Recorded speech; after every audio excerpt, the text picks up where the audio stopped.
Summer vacation is often anticipated as a fun and relaxing family time, but what happens when you've got a moody teen who seems less than enthusiastic about spending time with the family? Aly Pain is here to help us navigate through this very situation and provide us with practical strategies for not only surviving, but also enjoying the summer vacation with your teen. By the end of this session, you'll have a better understanding of how to navigate the summer vacation with your moody teen, ensuring a less stressful and more enjoyable time for the entire family. So let's dive in right now. Welcome back, Aly. Hi, thanks for having me. So could you share with parents how they can manage the biggest one? I already know the biggest one, the cell phone dilemma. Absolutely. Yes. Yes. I mean, it's enough of a slap in the face when you have busted your butt to save, to prepare, to plan a trip that they just get to show up on, and all they want is their cell phone or digital device in their face. They want nothing to like it is really hard not to literally feel so angry or enraged by that, or insulted, I guess would be the word. And I just want to say that's okay. It's okay. They're not an adult. They don't pay bills. They don't know what it's like to pay the mortgage and all that and try and have any money left over at the end of every month to even pay for all this, let alone the planning and all the rest. So they don't have your perspective. Okay. But the cell phone thing, it's a big one.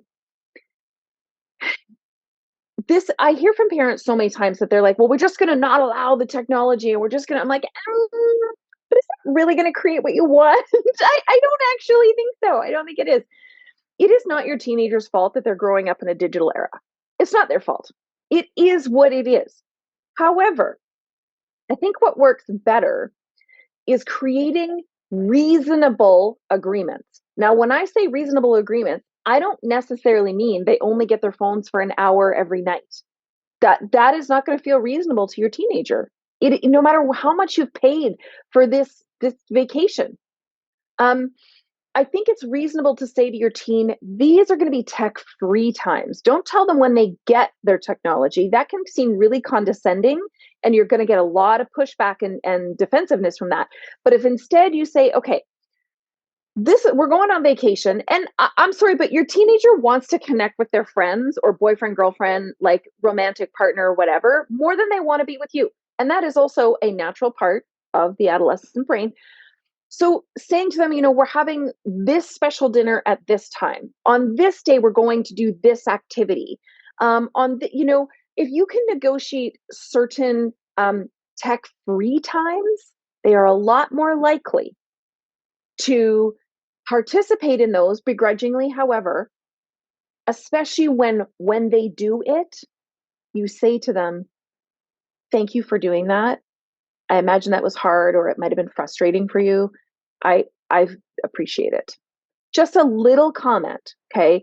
Because now this is the other thing though, is teens take pictures of everything, right? Because it's all about snap streaks and Snapchat and whatever. So maybe they bring their phone, but you say, okay, you're the family photographer.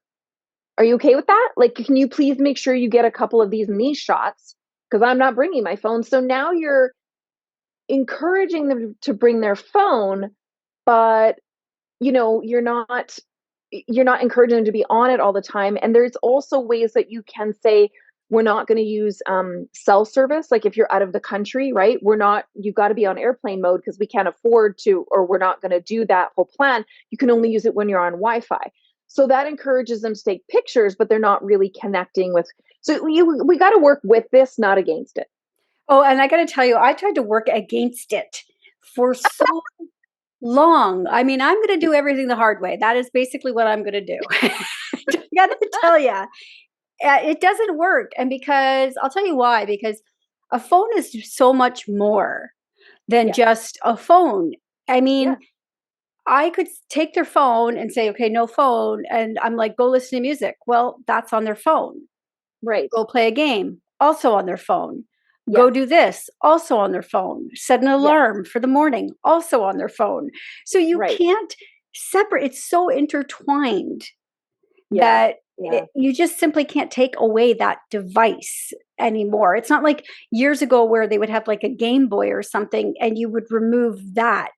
When you Right. remove the phone, you are removing multiple things for them. Right. And again, I think there's time and a place. Like for our family, camping was always our big no tech time, which they actually really enjoyed because we would, oh my gosh, we played hours and hours of card games and things that, and we'd sit, of course, and eat nothing but potato chips because all rules are off when you're camping, for us.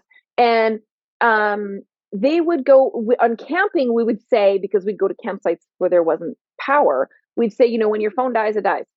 So you pick how often you're going to check in because when it's dead, it's dead. There's nowhere to charge it.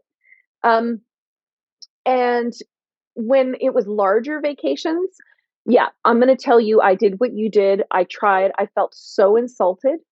And my kids have actually come back later and said, I cannot believe you guys paid for us to go on that. Like our last big family vacation, they were like 14 and 16, or maybe 15 and 17. 15 and 17, I think, yeah. And they're like, I cannot believe that we actually had our face in our phones. Like what? And yet we still had no tech times. Meal times are no tech times.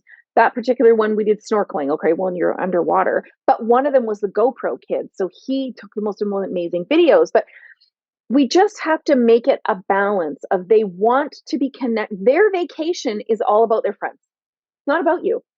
And so let's find a healthy balance instead of making this like World War III. And now you really are pissed and not enjoying your vacation because they're not being the way you want them to be. That's also not fair. And All no, right. they're So not going to ever be like you because we didn't grow up with any. So, well, Mom, we weren't allowed. Well, of course you weren't allowed to. There was no cell phone back then. So stop it. yeah, so let's set the cell phone aside now. I mean, that's the biggest one. Let's move on to, they are completely uninterested in being there. They do not want Yeah. to be on this holiday. Uh huh. We're going to go back to the whole you're feeling insulted, you've worked hard to bring Heck them us yeah. on this vacation, and they're Yes. miserable, they're grumpy, they think this is the most boring thing on earth. So how do Yep. we address that? The first thing is they didn't plan it. They didn't want to go. I can bet you 90% they don't even want to go. They don't even want to be there. So you putting your tying your expensive emotional experience because your emotions and your vacation time is everything for your mental health and you tying your experience of that to how they're experiencing it, I promise you that'll be a disaster. Big hot disaster, like a plane going down, no engines, nothing, no parachute. So it's your vacation. You worked hard for it. You are allowed to enjoy it no matter what they're doing. So go and decide the experience you're going to have on your vacation and stop expecting them to fulfill what you want them to so you can have a vacation. That's ridiculous. Don't do that to yourself. Cut the ties right now. Yeah, because you're just letting them dictate the vacation for everybody. And Right. Whatever. you make your own good time, right? So they're either going to have a Yes. good time or they're not. Whatever. So let's talk about some strategies then to help parents, who feel frustrated with sort of their lack of appreciation for the vacation. Are there ways you can pull them out of that and get them involved? Absolutely. So I actually think that when they get to the teen years, you should plan family vacations together if possible. Okay. I'm not saying that they get to decide and they say, hell no. I'm saying, you don't even have to tell them the budget. You can just say, these are some options I'm thinking of. Which ones would work for you? You still get to set, what it is. It's your vacation too. And then if you're going to go on that vacation, say to them, okay, well, these are some things available. Again, only provide what's in your budget. Which things might interest you? Now, you still might get an absolute grunt, one word, hoodie in their face, leave me alone, I don't care. Let it go. But you cannot also, and this is something that we learned actually the hard way in this big, we took our kids to Turks and Caicos. This was our last big family vacation before all the summer jobs and everything. They hated it. Now they learned to like it. They liked it when we were there for some degree. But we were like, did we ask them if they wanted to go? No, we didn't. It was a dream for us. It was not a dream for them.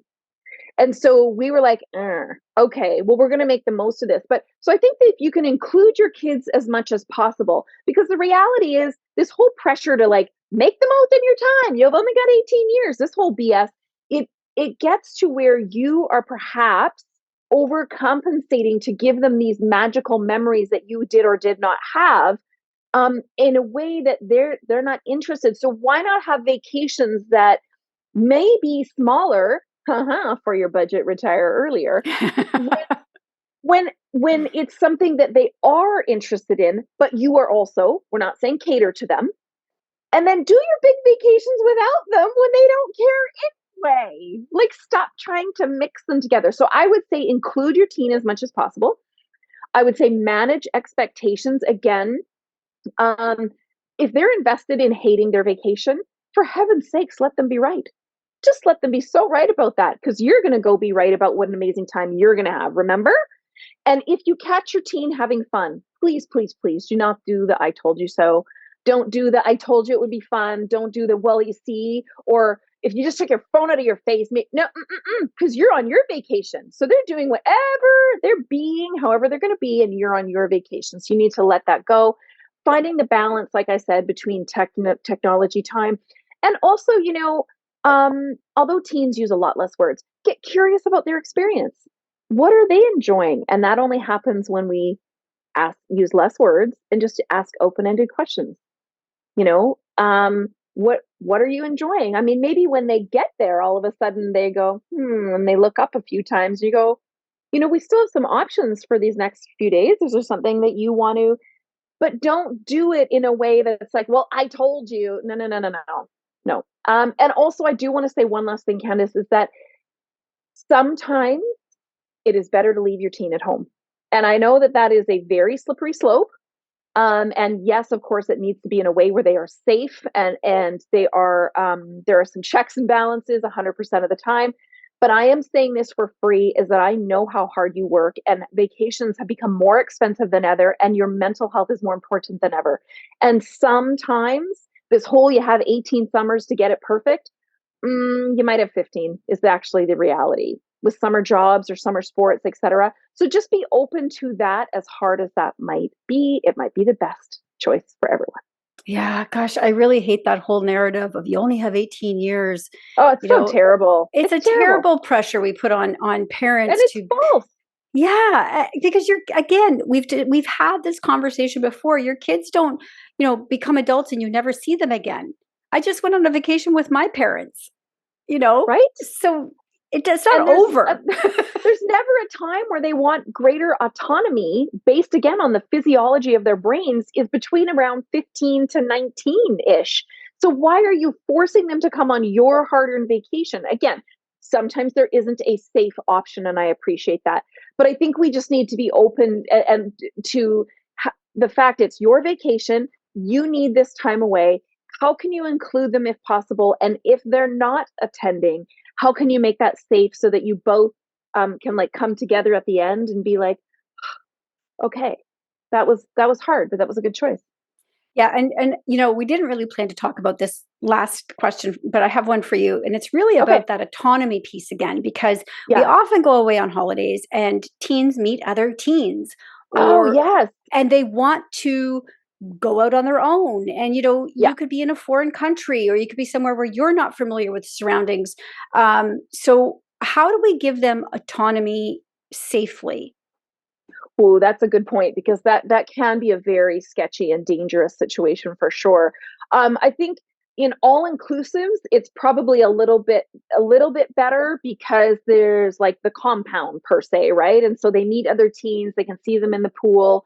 Depending on their age, they can either go to a teen space, which is becoming more common in all inclusives, or if they're old enough, they can go to a bar.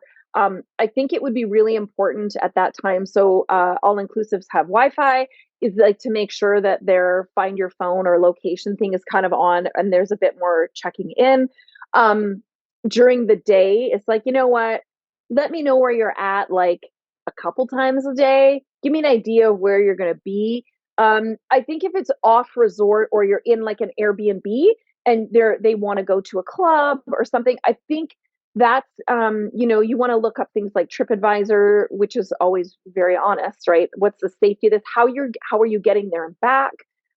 Because cabs can, particularly unfortunately for young females, can be very, very dangerous, as can clubs.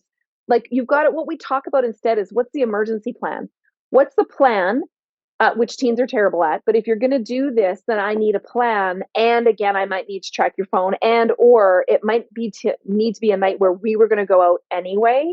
Um, because I hate this whole where we're projecting our fear and anxiety on them. And unfortunately, there is a reality is that when you're in a foreign country, it might be better that you hang out. Um, Maybe one of the parents has a room, like you can hang out in this parent's room. We're going to the bar tonight. You guys can sit in our room and watch movies. But at least then you know where they are and they are behind a locked door that's safe. So yeah, there's a lot more conversation to happen, but you want to encourage as much as autonomy as what feels possible in the situation. And hopefully, people are keeping up with you and all of the great advice you give and are having these sort of conversations well before the vacation anyway, Yes. about being responsible and keeping in touch. So, Ali, thanks Yeah. so much for joining me. We're going to put the link over to the blog post you've written about this topic. And of course, I encourage people to keep up with you here and on the radio show. And of course, your website. You are everywhere. Thank you. Yeah, on social media, alypain.com, ALYPAIN, or my website, alypain.com. All right, incredible. Thank you so much.